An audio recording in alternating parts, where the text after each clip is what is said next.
Everybody's waiting for news of the call. Now appears President Reagan has won. And he has called Reagan and congratulated him. That's when the losing presidential candidate calls the winner to concede the election. A few minutes ago, I called President Bush, President Clinton, we had Senator Barack Obama, President Obama congratulated Donald Trump to ensure the smooth transition of power. Now, of course, that's not always how it goes down. The vice president has recalled the governor and retracted his concession. He's not ready to give this up just yet. Election night is just the start of what can actually be a very lengthy process to officially pick the president, a particular risk in 2020. Will you commit to making sure that there is a peaceful transferal of power after the election? Well, we're going to have to see what happens. You know that I've been complaining very strongly about the ballots. My single greatest concern. This president's going to try to steal this election. Now let's back up for a second. When you vote for president, you're not doing it directly. That's why a candidate can win the popular vote, but not the presidency. What you're actually doing, you're voting for electors. Those are people who are appointed in each state to then choose the president and the vice president. Federal law says all election disputes at the state level need to be wrapped up by December 8th so the electors can cast their ballots on December the 14th. Now, each state governor has got to certify the electors' votes and then send them on to Congress.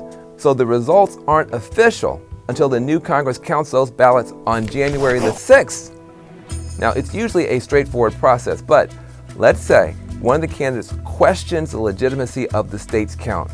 The governor could choose not to certify the electors' votes, or, though this is really unlikely, the state legislature could decide to contest the election and send a different count to Congress, meaning Congress could end up with no results or with competing results from the same state.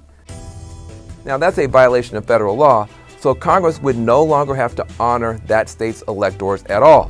Now, the House and the Senate can then decide which result is valid or throw out the votes from that state altogether. Now, I know you think I'm crazy, but this actually happened. It was 1876, shortly after the Civil War. Samuel Tilden won the popular vote, but there were 19 electoral votes in dispute. Congress had to step in and broker a compromise. Rutherford Hayes was eventually named president in exchange for the end of Reconstruction and the withdrawal of federal troops from the South. Here's where things get even more interesting. If a candidate still doesn't have a majority of electoral votes by the end of this process, the 12th Amendment says the House of Representatives decides who will be president, and each state delegation gets one vote. The Senate picks a vice president.